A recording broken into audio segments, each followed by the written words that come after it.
Bismillahirrahmanirrahim. Assalamualaikum warahmatullahi wabarakatuh. Jumpa lagi di materi dasar desain grafis kelas 10 TKJ. Ini adalah materi istilahnya ada terakhir di semester 1 ya, tentang pengenalan Corel Draw gitu. Nah, jadi istilahnya kemarin kita sudah di video-video kemarin kita sudah mempelajari tentang dasar-dasar desain grafis, tentang apa itu desain grafis, prinsip-prinsip desain grafis yang dipraktekkan dalam kesehariannya gitu kan. Nah, sekarang kita mempelajari gambar besar banget ya. Dikit-dikit. Nah, jadi istilahnya kalau seandainya kalian juga hal-hal yang mendukung di desain grafis, entah itu tentang warna, entah itu tentang kontras kayak gitu kan. Jadi unsur-unsur utama dan unsur-unsur pendukung yang bisa kalian lakukan ketika melakukan proses desain grafis, dan juga ada proses dan juga hal-hal teknikal yang istilahnya bisa yang kalian harus juga sering pahami, yaitu masalah format gambar dan proses scanning kayak gitu.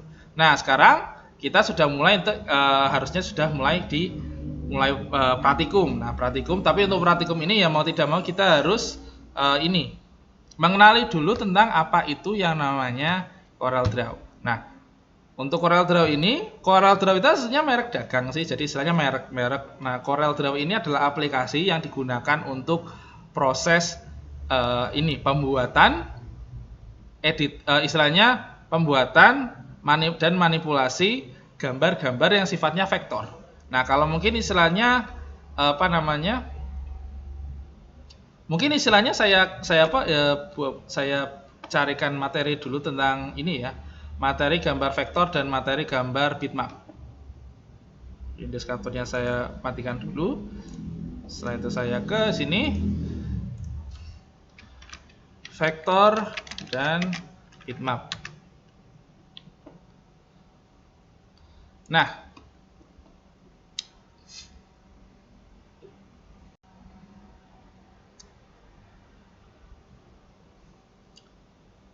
sembari loading ya. Nah,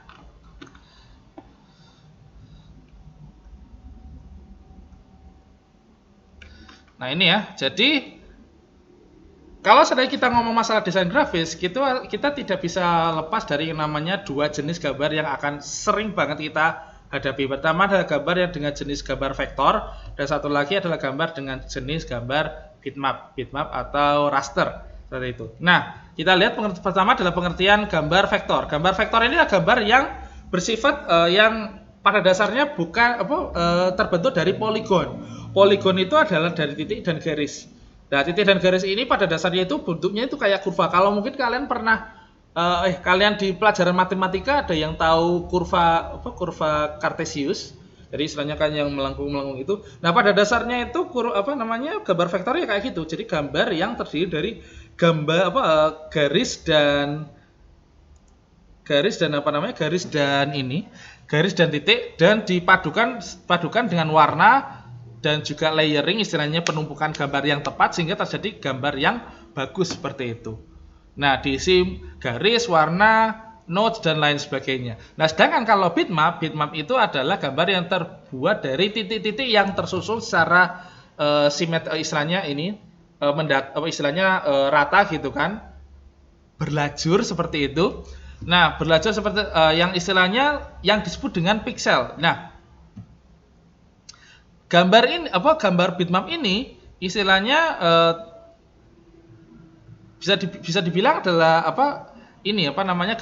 contohnya adalah gambar-gambar yang kalian dapat dari foto. Jadi kalau kalian foto dari kamera itu biasanya menggunakan hasilnya adalah gambar bitmap, dan sebagian besar gambar yang ada yang berada di internet itu adalah gambar bitmap. Gambar vektor ini bisa dibilang adalah khusus untuk kegiatan desain gitu. Nah, jadi memang pada dasarnya memang tidak serta-merta vektor ini digunakan dalam proses selain desain. Karena kalau seandainya untuk proses imaging lebih mudah menggunakan bitmap ketimbang vektor. Kalau vektor istilahnya kan harus dulu menggambar kurvanya dulu. Kalau bitmap kan tinggal nangkap apa yang ada di depan, taruhlah kayak foto taruhlah kayak sensor foto kan istilahnya menangkap apa yang ada di depan kan, yang sensor cahayanya itu kan tinggal di line up sesuai dengan pixel yang ada gitu.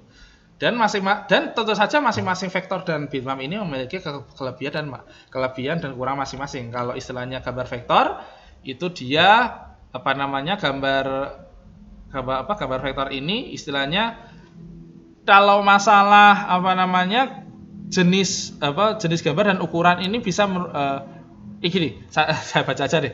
Gambar jenis vektor bisa diubah dalam ukuran dan bentuk dan ukuran tanpa mengurungkan kualitas grafis. Jadi karena dia sifatnya ini cuma kurva, jadi istilahnya dilebarkan, dibesarkan atau dikecilkan tidak akan mengurangi kualitas gambar, kayak gitu. Dan proses pembuatan edit gambar terbilang sangat mudah, maka akan terasa menyenangkan. Nah, enggak juga sih. Untuk hal-hal sederhana mungkin kayak bikin kayak logo itu mungkin logo yang tidak terlalu rumit gitu kan, itu enggak, istilahnya masih mudah. Tapi untuk hal-hal yang cukup susah seperti mungkin bikin spanduk atau bikin istilahnya desain sudah kompleks, mungkin agak rada susah memang. Tapi memang prosesnya rada beda ketimbang main di bitmap, editing bitmap. Nanti kita akan bahas di semester 2, nanti kita akan bahas tentang Photoshop. Tapi untuk kali ini kita vektor dulu. Jadi istilahnya proses antara editing bikin dan editing vektor dengan bikin dan editing bitmap itu alur prosesnya rada beda memang.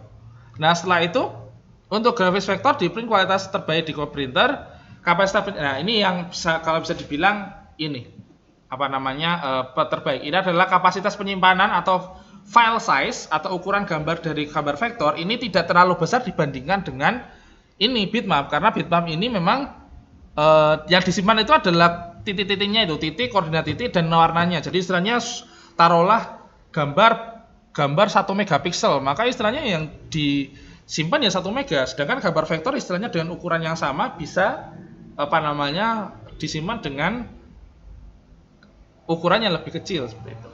Nah, setelah itu untuk grafis vektor ada kekurangannya. Kekurangannya itu adalah kalau seandainya vektor ini lebih ke masalah ini, kekurangannya itu adalah di pembentukan realistisme, istilahnya untuk membentuk desain yang istilahnya real gitu kan, taruhlah kayak menyerupai bentuk nyata gitu kan.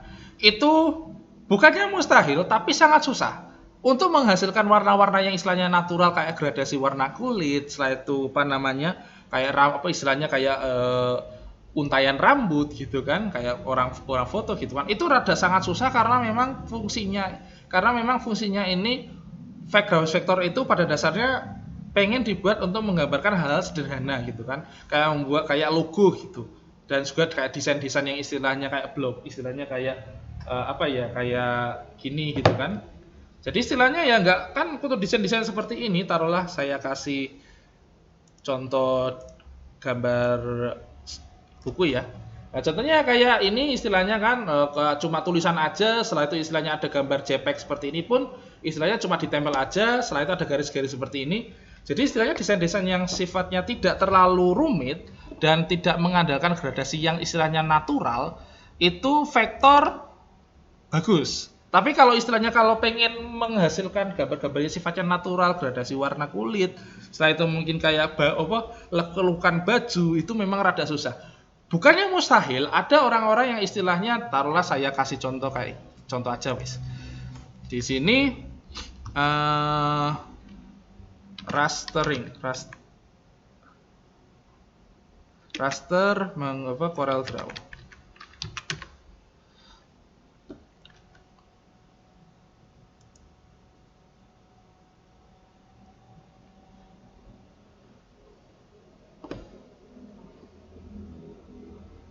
Apa namanya? Sketch.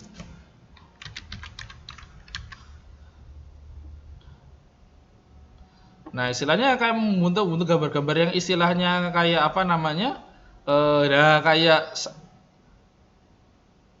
nah, bisa dilihat. Nah, ini kan untuk bikin kayak gini kan pastinya nggak butuh waktu yang sangat lama kan, nggak mungkin istilahnya cuma 5 menit itu bisa langsung jadi kayak gini. Ini adalah contoh gambar yang bisa kalian bisa bikin melalui Corel Draw. Cuma bisa dilihat di sini untuk warna kulitnya kan rada beda kan. Di sini ada yang cuma kayak blunder seperti ini. Karena memang ada Corel Draw ini memiliki keterbatasan ya memang di masalah natural, istilahnya penaturalan masalah gradasi warna gitu. Jadi tidak kita bukannya mustahil, cuma memang sangat susah dan perlu latihan yang cukup lama gitu kan istilahnya untuk bisa istilahnya bisa praktek kayak gitu. Kalau sedang memang pengen kayak gitu, paling gampang ya memang menggunakan gambar vektor, gambar bitmap gitu kan. Karena gambar bitmap kayak contohnya kayak pengen ngedit foto di Photoshop itu lebih mudah karena kita ngambilnya tuh bitmapnya, gambar bitmapnya bukan vektornya gitu. Nah, sedangkan kalau bitmap itu kelebihannya itu adalah masalah ya adalah kebalikannya. Jadi istilahnya gambar bitmap ini lebih bagus kalau seandainya menggambarkan hal-hal yang sifatnya real.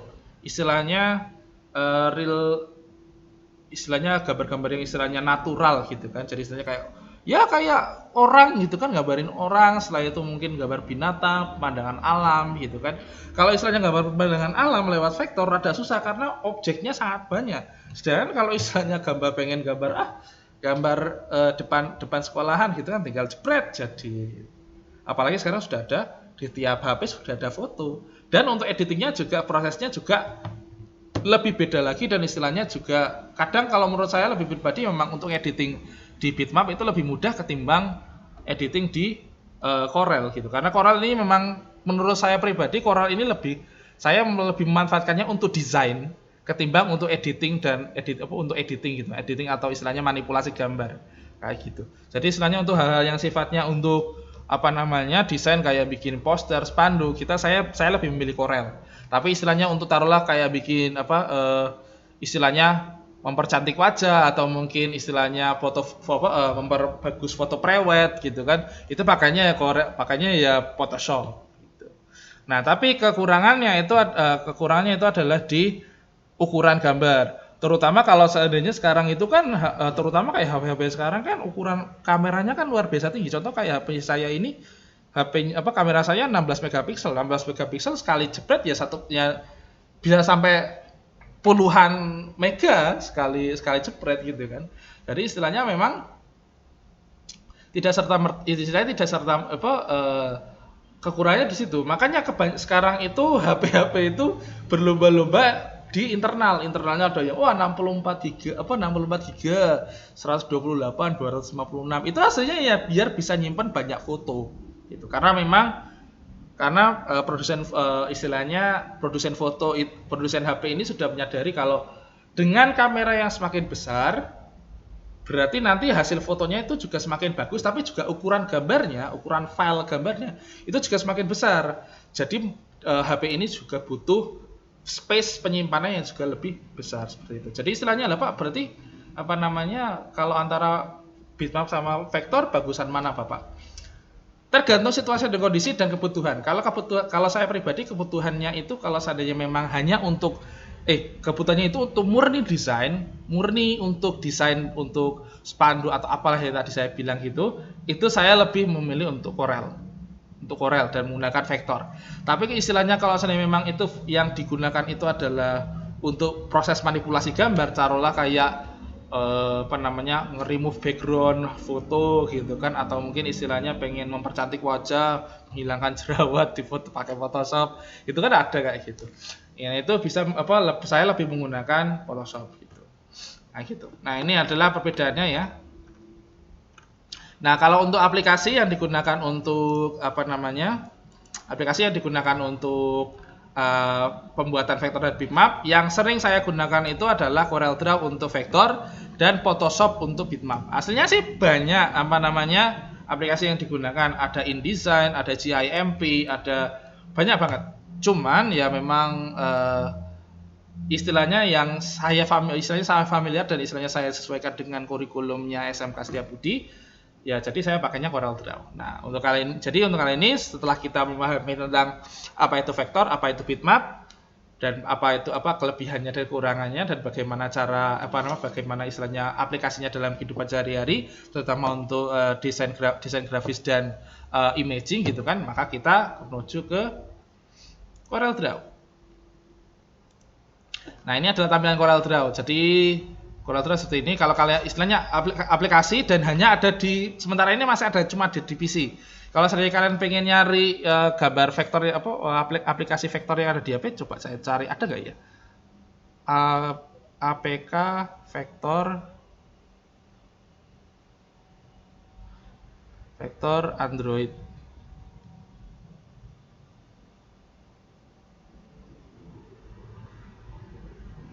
Oh, ada ternyata.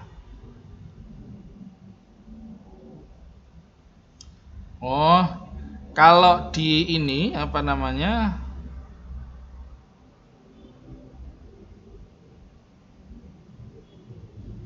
Adobe Illustrator. Adobe Illustrator ada yang gratis nggak ya? Ini ada. Kalau kalian saya besarkan ininya dulu ya, kameranya dulu ya. Saya tunjukkan di HP. Adobe Illustrator. Oh, nggak ada ya?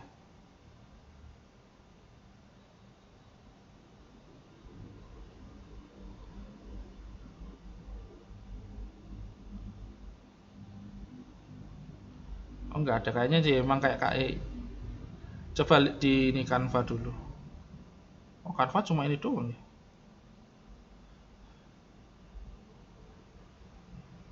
Sketchbook.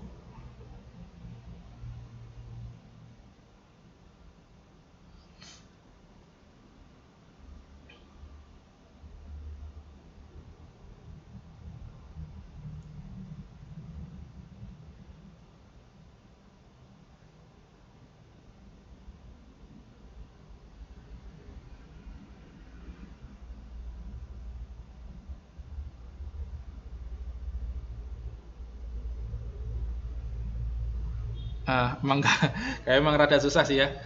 Maaf saya nyari-nyari ternyata memang rada susah kalau di HP. Apalagi kalau istilahnya juga karena kalau HP kan memang ini ya Pak, rada susahnya ini karena layarnya kan kecil. Nah kalau enaknya kalau pakai komputer kan layarnya besar, kita bisa fokus untuk bikin gambar apa gitu kan ya. Oke, kita lanjut. Nah untuk pengenalan CorelDRAW ya. Untuk CorelDRAW ini saya lihatkan di sini dulu. Nah, ini adalah tampilan dari aplikasi CorelDRAW. Ini kalau seandainya kalian buka pertama kali, ini CorelDRAW X7, kalian akan diminta untuk kalian pengen ngapain? Kalian bikin dokumen, template atau apa? Biasanya saya kalau pengen ini ya ini, langsung di dokumen dulu untuk membuat gambar baru. Setelah itu kalian akan diminta untuk bikin ini ya, apa namanya kanvas, ukuran kanvasnya. Nah, ukuran kanvasnya di sini ada size A4. A4 ini berarti ya ukuran kertas A4 gitu kan. Kalian bisa pilih sesuka hati kalian kalau seandainya pengen ini. Kalau isinya custom pun nggak apa-apa. Di sini ada yang namanya width sama height. Kalian pilih di sini berapa ukurannya. Kalian taruh di sini ada milimeter pun kalian ganti ke sentimeter pun juga bisa. Nah, seperti ini kalian pilih ganti berapa. Setelah itu primary colornya kalian ganti CMYK aja karena seperti kemarin saya ngomong mode warna untuk CMYK dan di RGB ya. Kalau CMYK itu untuk ngeprint, RGB untuk tampilan di di layar gitu kan. Nah, ini kita anggap karena kita ini sebagai apa namanya desainer dan pengen desain kita itu di print, maka kita akan menggunakan primary-nya itu CMYK bukan RGB gitu ya. Setelah itu rendering resolution-nya 300 dpi ini kalau kita bisa menurunkan atau meninggikan. Kalau menurunkan ini biar aslinya biar enggak terlalu lemot untuk processing renderingnya di komputernya kita. Kalau seandainya kalian itu ngeditnya di laptop jadul, kalau mending saya diturunin aja, jangan sampai lebih dari 300 lah, mentok-mentok 300 dpi aja. Tapi kalau seandainya kalian punya komputer yang istilahnya mumpuni, kalian coba aja untuk meninggikan DPI di .per inch supaya istilahnya gambarnya lebih clear, lebih clarity gitu. 300 ini istilahnya standar sih, nggak apa ini. Udah ini banget. Setelah itu tinggal oke aja. Nah, ini adalah tampilan dari apa namanya CorelDRAW. Menu-menu apa istilahnya di sini. Jadi kalian nanti gambarnya di kertas ini gitu. Di luar pun bisa. Tapi ya istilahnya nanti yang di print ya tetap ada yang di kertas aja gitu kan. Nah, gitu. Taruhlah kalian pengen ngeprintnya di kertas A4 gitu kan. Nah, tinggal di sini aja. Nah, di sini ada banyak sekali hal-hal yang perlu kalian perhatikan perlu diperhatikan. Di sini ada menu mulai dari file, edit, view, layout, lain sebagainya. File ini pun ketika diklik nanti ada masing-masing ya, dan fungsinya masing-masing. Jadi saya rasa istilahnya di sini untuk fungsi menunya, untuk hal-hal yang ini ya, hal yang istilahnya awam, saya rasa harusnya udah pada paham ya. Untuk new berarti istilahnya pengen bikin dokumen baru, open berarti membuka dokumen, save as berarti menyimpan. Setelah itu import, export, ini fungsinya itu adalah untuk taruhlah pengen nge-save jadi JPEG gitu kan.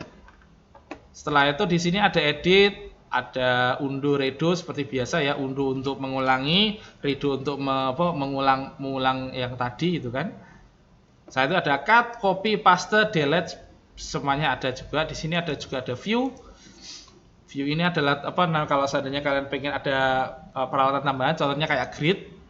Grid ini kalau saya bilang ini cukup lumayan bagus untuk jadi bikin kotak-kotak gitu. Jadi taruhlah pengen ada gridnya supaya taruhlah pengen desain dengan ini dengan presisi gitu kan. Gridnya dihilangin dulu aja gak apa. Setelah itu di sini ada layout ini kalau seandainya pengen kayak di Office Word. Jadi kalian pengen insert page, kalau saya pengen bikin page baru, taruhlah ini juga aslinya juga sering digunakan untuk bikin kayak buku, kayak desain buku. Jadi istilahnya kalian pengen bikin buku, istilahnya page selanjutnya, halaman selanjutnya itu juga bisa seperti itu. Dan page top kalau saya pengen istilahnya pengen page-nya itu settingannya kayak gimana. Objek ada lemet ya. Objek ini ada banyak sekali. Di sini ada insert barcode. Nanti masing-masing akan ada fungsinya masing-masing. Di sini yang paling sering akan gunakan itu power clip, transformation, align, distribute, dan order. Ini. Untuk group lock nanti lebih banyaknya ini kita menggunakan shortcut. Tapi untuk yang taruhlah untuk ini power clip, transformation, align, dan order nanti kita sering menggunakan di menu objek. Satu di sini ada efek. Efek ini fungsinya banyak. Di sini ya ada adjust, transform, correction sama aja. Nah, untuk artistic media dan lain sebagainya kayak gini itu aslinya ada di sini, sudah ada di menu toolbox ini. Jadi istilahnya untuk efek aslinya tidak terlalu banyak digunakan. Kebanyakan itu yang digunakan itu di yang 3 ini, adjust, transform sama correction. Nah, setelah itu bitmap. Loh Pak, kok ada menu bitmap di sini Pak? Nah, maksudnya menu bitmap ini kalau seandainya kalian itu pengen memasukkan taruhlah gambar bitmap ke dalam vektor, itu kan istilahnya bisa ada kalian itu punya dua keputusan. Gambar bitmap tersebut kalian convert menjadi gambar vektor, ada sistem convertnya, atau kalian biarkan saja seperti itu. Jadi istilahnya editing vektor sekarang itu meskipun gambar vektor, tapi kalian bisa masukin gambar bitmap untuk memperkaya desainnya kalian. Itu bisa. Lah buktinya contohnya ya kayak tadi desain buku, kan nggak mungkin saya desainnya bikin gambar menara kayak gini. Itu pasti istilahnya gambar dari gambar foto, setelah itu dipotong, dimasukin ke dalam Corel. Itu sering banget kayak gitu. Nah, makanya di sini ada beberapa menu yang bisa kalian lakukan untuk mengedit bitmap yang kalian masuk ke dalam Corel. Satu di sini ada teks, karena pasti kalau desain sering banget ada teksnya. Nah, ini adalah menu-menu yang bisa kalian gunakan untuk teks.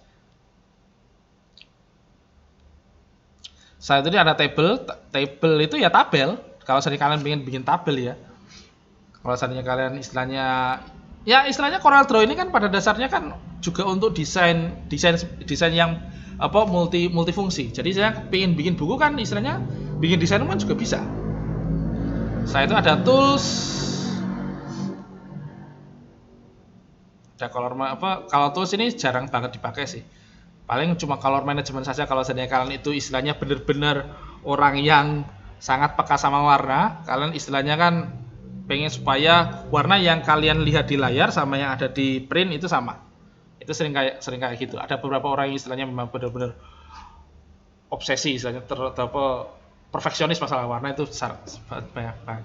Windows ini fungsinya itu adalah untuk taruh untuk setting ininya ya, workaround work ini ya, workbench ya, apa ya istilahnya ya, work Windowsnya ini ya. Setelah itu di sini ada help. Nah, setelah itu di sini ada menu strip di sini. Di sini ada new, ada control ada open, ada save, ada print, ada cut. Di sini ada copy, ada paste, ada redo, ada undo, ada redo, dan di sini ada search content. Ini kalau seandainya online, ini jarang digunakan. Ada import untuk taruhlah memasukkan gambar JPEG ke CorelDRAW. Export ini kalau saya pengen membuat si gambar tadi itu gambarnya kalian yang sudah jadi menjadi gambar JPEG juga bisa, dijadiin PDF juga bisa. Ini adalah zoom level. Ini full screen kalau saya pengen lihat full screen. Ini ada ruler, ini ada grid, ada guidelines. Setelah itu ada snap to. Snap to ini maksudnya kalau seandainya kalian punya ada beberapa objek itu kadang biar bisa gabung jadi satu lebih gampang gitu. Ini ada welcome screen, ada option, dan ada application launcher. Nah, ini ada di sini adalah status bar. Status bar ini bermacam-macam tergantung apa yang kalian sedang lakukan. Kalau sekarang kan saya tidak melakukan apa-apa, berarti yang ditunjukkan adalah ini kondisi kanvas. Kanvasnya sekarang ukurannya 4. Contoh di sini ketika saya bikin kotak, maka akan menunjukkan satu si kotak ini. Rada lemot nggak apa ya. Nah, lihat di sini ya. Ini posisi kotaknya di mana, ukurannya berapa, scalingnya atau ukuran scale faktornya berapa, perputarannya, rotate angle-nya berapa, ada mirrornya. Setelah itu di sini ada istilahnya radius corner. Jadi istilahnya dia ini ujung tepi-tepinya ini lancip apa nanti istilahnya tumpul. Kalau seandainya tumpul kan nanti jadinya kayak gini. Nah, jadi istilahnya kan tumpul kayak gini ya. Nah, gini. Nah, tapi ketika saya pindah gitu kan. Jadi balik lagi, taruhlah saya bikin lingkaran. Nanti juga akan beda. Meskipun istilahnya di sini pasti sama, istilahnya di sini adalah ukuran dan posisi, tapi di sini ada menu-menu lain. Jadi istilahnya di sini adalah yang namanya status, istilahnya property bar dari properti yang objek atau kanvas yang sedang kalian kerjakan kayak gitu. Nah, setelah itu sebelah sini ada yang namanya toolbox atau kotak-kotak tool. Nah, kotak-kotak tool ini fungsinya ada banyak sekali. Di sini ada ini namanya adalah pick tool. Pick tool ini fungsinya itu adalah untuk melakukan pick atau memilih objek yang sedang kalian gunakan, ingin kalian edit. Taruhlah, si kotak ini pengen saya lebarkan. Ya, tinggal diklik. Nanti akan ada kotak-kotak kecil seperti ini. Kalian tinggal arahkan mouse kalian ke sini gitu kan, ke salah satu ujungnya. Setelah itu kalian tinggal klik dan tahan, setelah itu kalian tarik. Nanti akan jadi lebih lebar. Itu fungsinya pick. Kalau seandainya kalian klik satu lagi, nanti dia akan untuk setting untuk rotasi. Jadi ketika kalian tadi kan untuk ukuran lebar, panjang sama lebar. Kalau sekarang ini masalah jadi rotasi.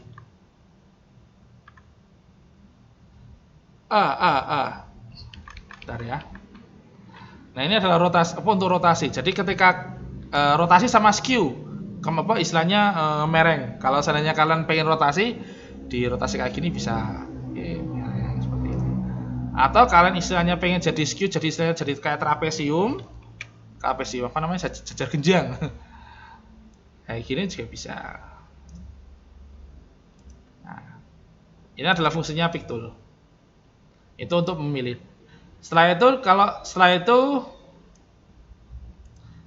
di sini ada yang namanya shape tool. Shape tool ini fungsinya itu adalah untuk membentuk objek yang kalian inginkan gitu kan. Shape tool ini biasanya lebih efektif kalau seandainya menggunakan freehand atau istilahnya objek-objek yang istilahnya kalian buat secara bebas. Kalau istilahnya kita pilih ini, setelah itu kita pilih di sini, nanti yang kita bisa ubah cuma ketumpulan dari si ininya aja, ketumpulan dari si sudutnya aja. Jadi jadi kayak gini aja gitu. Beda kalau seandainya kalian bikin objek yang istilahnya melengkung-melengkung terserah gitu kan, itu nanti bisa kalian ubah melalui ini shape tool. Saat itu di sini ada crop tool. Crop tool ini fungsinya itu adalah ya untuk memotong kalau seandainya objek yang ada gitu kan. Saat itu di sini ada zoom tool. Ini adalah untuk zoom. Kalian bisa klik kiri untuk zoom in dan klik kanan untuk zoom out.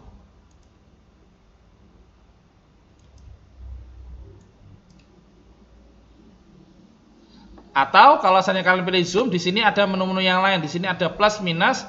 Tadi di sini kalian bisa pilih zoom to selected object atau zoom to all object atau zoom ke page. Zoom to page, jadi istilahnya bisa kalian lihat di sini langsung kelihatan semuanya page-nya. Nah, di sini ada freehand tool. Freehand tool itu kalau saya pengen bikin garis bebas, jadi kayak bikin pensil kayak itu sih.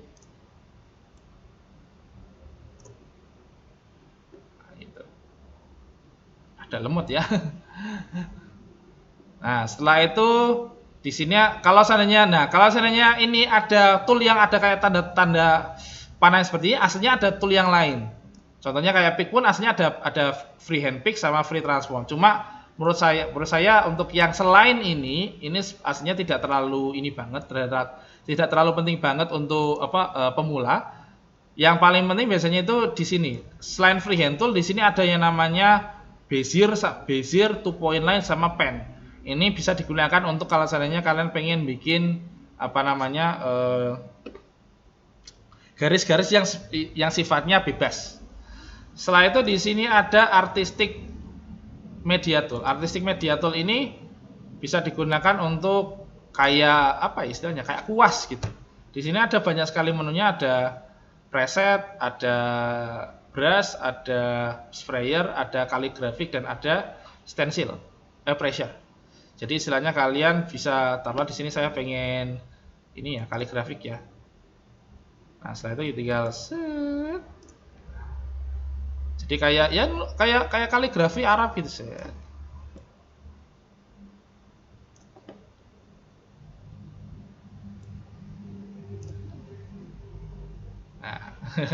Mungkin ada lemot karena memang komputer ini lagi lemot ya, nggak apa-apa ya. Nah, saya di sini ada menu rectangular tool. Ini fungsinya itu adalah untuk membuat kotak.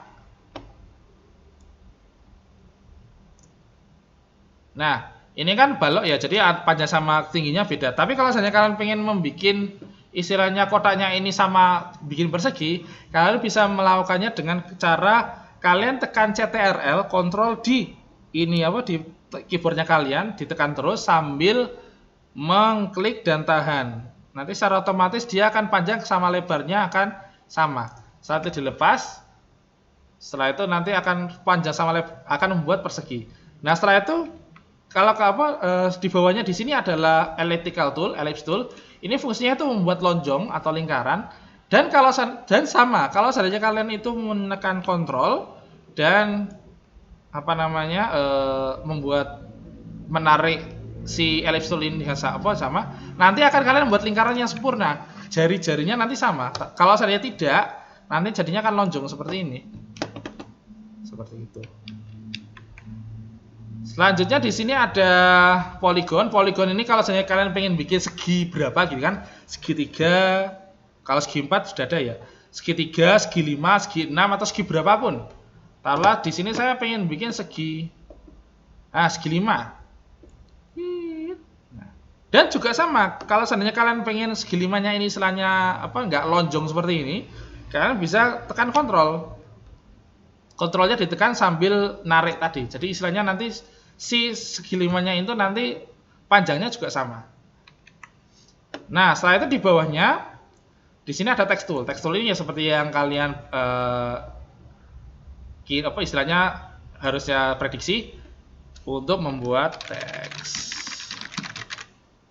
Dan ketika kalian membuat teks pun istilahnya kalian juga bisa milih fontnya apa, ukurannya berapa, BIU, bold, italic, underline. Setelah itu alignmentnya rata kanan, rata kiri, rata tengah gitu kan. Ada nomor apa istilahnya bullet list, apa penomoran gitu kan, sama kayak ngetik. Nah, setelah itu di sini ada efek-efek yang nah setelah itu di bawahnya adalah efek-efek yang bisa kalian gunakan untuk membuat si ini apa objeknya kalian lebih bagus. Di sini ada Parallel Dimension Tool. Ini kayaknya baru ini. Nah, di sini ada Stack Line Connector Tool. Setelah itu di sini ada Drop Shadow Tool, gunanya untuk apa namanya ngasih drop shadow atau apa namanya bayangan. Setelah itu di sini ada Transparency Tool untuk transparansi. Setelah itu di sini ada Color Eye Drop Tool. Nah, ini Color Eye Drop Tool ini fungsinya kalau seandainya kalian pengen milih warna. Karena kalau seandainya di sini kan ini apa namanya taruhlah kalian pengen milih warna kan bisa. Apa objek kayak gini taruhlah ini saya delete ya.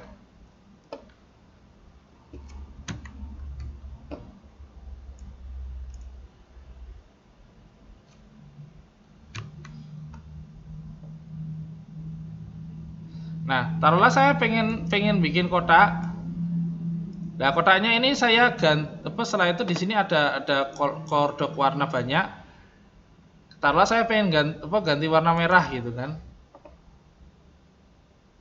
Nah, kalau seandainya kalian pengen wah warna merahnya kok terlalu jelek ya, kalian aslinya itu bisa bikin color dock, istilahnya nyari warna yang sesuai dengan taruhlah color palette yang ada. Nah, ini aslinya sangat berguna kalau seandainya kalian itu pekerjaan kalian itu butuh color palette yang istilahnya ini banget, khusus banget. Ini memang color palette ini sangat berguna. Nanti kalian praktekkan. Setelah itu color eye drop tool ya. Setelah itu di sini ada interactive fill tool. Fill tool ini fungsinya itu adalah untuk mengisi kotak tadi. Taruhlah si kotak ini pengen saya isi dengan warna apa gitu kan. Nah, taruhlah di sini saya ganti warna. Nah, kita ganti warna ungu. Nah, jadi ungu toh. Nah. Dan interactive tool ini smart fill tool ini rada susah karena ada pembagian-pembagiannya. Nanti kita praktek, tapi fungsinya sama untuk memberi warna pada objek ini ya. Nah, setelah itu di sebelah kiri tool, setelah itu kalau kita sebelah kanan, ini ada hints. Ini adalah untuk tips dan trik kalau seandainya kalian istilahnya bingung kalau seandainya bikin bikin objeknya ini caranya gimana. Ini ada tips yang bisa kalian gunakan, bisa kalian baca untuk taruhlah bikinnya kayak gini, kayak gitu. Setelah itu di sini ada hints, setelah itu di sini ada object properties, ada object manager. Ini adalah menu istilahnya side menu yang bisa kalian gunakan. Aslinya bisa ditambahin pun bisa kok. Dia kan ada tombol tambah quick customize. Kalian pilih aja kalian pengen apa gitu kan. Ada objek meta, objek data manager, guidelines dan lain sebagainya bisa kalian pilih suka kalian. Dan yang terakhir di bagian bawah, enggak terakhir sih, sebelum terakhir ya. Ini ada color dock. Color dock ini sebentar, ini udah berapa menit ya? Udah lama banget kayaknya. 38 lama. Enggak apa-apa. Relnya mana? Lama banget ya.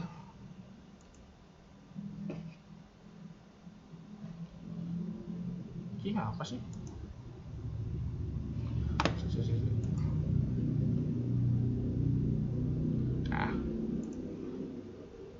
Nah, sebelah kanan ini ada color dock atau dock warna. Jadi bisa kalian di sini ada pilih warna-warna yang bisa kalian gunakan. Nah, cara menggunakannya adalah kalau kalian istilahnya pengen membuat objek.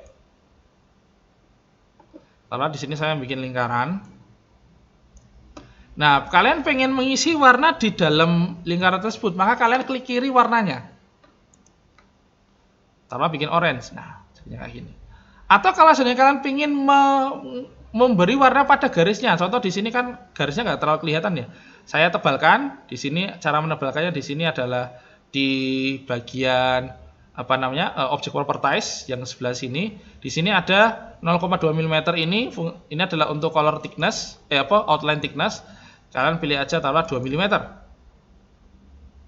Nah, bisa dilihat di sini garisnya jadi menebal dan jadi hitam. Tapi seandainya kalau seandainya wah Pak, garisnya tak bikin jadi biru atau jadi ungu, klik kanan. Kalau klik kiri itu adalah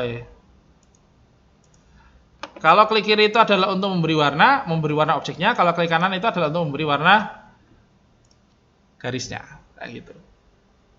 Nah, untuk warna-warna yang lain nanti kita akan coba pakai yang di pelajaran berikutnya, terutama untuk membuat gradasi, pattern atau pola gitu kan. Nanti kita akan seperti itu. Tapi untuk pertama-tama biasanya kan saya kasih cara untuk membuat objek-objek sederhana seperti bikin kotak, bikin lingkaran dan yang lain. Setelah itu kalau di bawah di sini itu adalah status bar. Status bar ini menunjukkan kalau istilahnya objek ini, taruhlah saya ngeklik ini ya. Maka di sini warnanya menggunakan orange, tapi dia si outline-nya atau garis tepinya menggunakan warna ungu. Kayak gitu. Setelah itu di sini ada posisi kursor, posisi ininya dalam gambar, dan kalau saya ini adalah posisi kursor saya. Nah, gitu. Nah, kayak gitu ya. Jadi ini adalah pengenalan untuk menu-menu yang ada di CorelDRAW. Insya Allah nanti di video selanjutnya kita akan bahas untuk istilahnya praktek untuk menu membuat objek-objek sederhana di dalam Corel gitu ya. Untuk pelajaran kali ini saya akhiri dulu untuk video kali ini ya. Jadi nanti kita bisa lanjutkan di video selanjutnya untuk pembuatan objek-objek sederhana di CorelDRAW. Saya akhiri dulu. Assalamualaikum warahmatullahi wabarakatuh.